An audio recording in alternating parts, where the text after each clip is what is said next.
जी अस्सलाम वालेकुम। मेरा नाम नज़ाकत अली। क्या हाल है? ठीक है, आप खैरियत से हैं? आज मैं एक बहुत ही ज़बरदस्त स्टोरी आपके साथ शेयर करने लगा हूं और ये स्पेशली उन लोगों के लिए कि जो ज़िंदगी में कहते हैं कि हम एक बहुत छोटे माशरे से हम आगे नहीं बढ़ सकते, हम तरक्की नहीं कर सकते, हम सक्सेसफुल नहीं हो सकते, हमारे साथ कोई सपोर्ट नहीं। ये स्पेशली उन लोगों के लिए।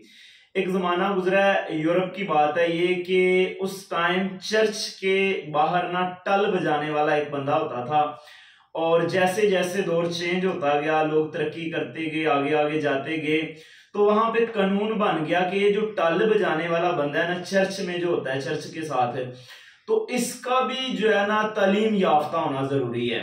तो उन्होंने क्या किया कि वो जो चर्च पे बंदा टल बजाता था ना, तो उसकी तालीम इतनी ज्यादा नहीं थी, तो उसका क्या किया कि उसको कहा कि आपकी छुट्टी है, आपका काम खत्म हो गया। वहां पे ना उन्होंने एक तालीम याफ्ता बंदा ड्यूटी पे रख लिया टल बजाने के लिए, जो चर्च में टल बजाया जाता है। तो जो दूसरा बंदा चर्च में टल बजाने के लिए रखा, तो पहले बंदे की तो जॉब चली गई, ड्यूटी चली गई। जब पहले की ड्यूटी गई तो वो बड़ा परेशान हुआ। उसका रोजगार था, पिछले कई सालों से, कई महीनों से वो वहां पे लगा चर्च में जो है ना टल बजाया करता था, तो उसके पास कोई रोजगार नहीं था। उसने क्या किया कि उस चर्च के बाहर उसने क्या किया कि एक सिगरेट का खोखा बना लिया। जब उसने वहां सिगरेट का एक खोखा बना लिया, तो वहां पे उसने सगार रख लिए, सिगरेट रख लिए। तो जितने भी लोगों ने चर्च में जाना, वहां से बैठ के जाना, किसी ने सिगरेट पी लेना, किसी ने सगार पी लेना। जब चर्च से उन्होंने अपनी दवा करके फ्री होना, तो उन्होंने वहां पे फिर बैठ जाना। वहां से उन्होंने किसी ने सिगरेट लेनी, किसी ने जो है ना उससे सगार लेना।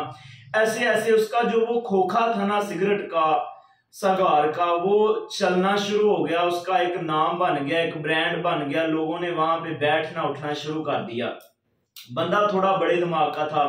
उसने क्या किया कि उसने दूसरा चर्च जो उसी शहर के अंदर था ना, उसमें उसने चर्च के बाहर अपना एक पान जो है ना वो सिगरेट का खोखा बना दिया। जब उसने दूसरे चर्च के बाहर बना दिया, तो उसकी जो है ना सेल बढ़ गई, काम बढ़ गया। उसने तीसरे चर्च के बाहर बना दिया। ऐसे ऐसे एक टाइम आया, एक वक्त आया कि वो बंदा उस पूरे सिटी का, पूरे समझ लें कि उस शहर का सबसे बड़ा ब्रांड बन गया सिगरेट के नाम से, कि उस बंदे का जो है ना वो खोखा बड़ा चलता है चर्च के बाहर, एक ही नाम से चलता जा रहा है। एक टाइम आया कि वो एक शहर से पूरी कंट्री में, तमाम शहरों में, जब उसकी हद से ज्यादा सेल बढ़ गई, लेवल बढ़ गया, तो उसने क्या किया कि सेल तो मेरी बढ़ गई है, मैं ये करता हूं कि मैं जो सिगरेट ले रहा हूं किसी से, मैं अपनी खुद तैयार करता हूं। तो उसने बड़े पैमाने पे जो है ना, मतलब 1820 में उसने क्या किया कि उसने आगाज कर दिया अपनी फैक्ट्री का। और वो जो फैक्ट्री है, वो कौन सी फैक्ट्री है? गोल्डी सिगरेट का आपने नाम सुना होगा। वो जो गोल्डी सिगरेट की फैक्ट्री का मालिक है, वो बंदा था जिसने चर्च पे टल बजाया करता था।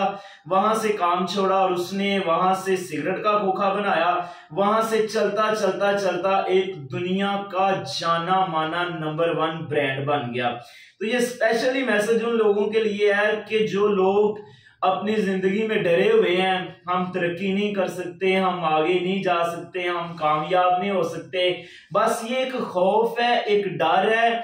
मेरा मैसेज ही उन लोगों के लिए है कि आप आज से ही जो भी काम कर रहे हैं उसको ईमानदारी के साथ, मुखलसपन तरीके के साथ करें और उसको इतने बड़े पैमाने पे ले जाएं, इतने बड़े पैमाने पे ले जाएं कि आप एक वक्त आए कि आप एक मॉडल बन जाएं।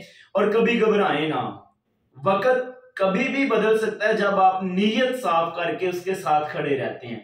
बहुत शुक्रिया। फी अमानिल्लाह।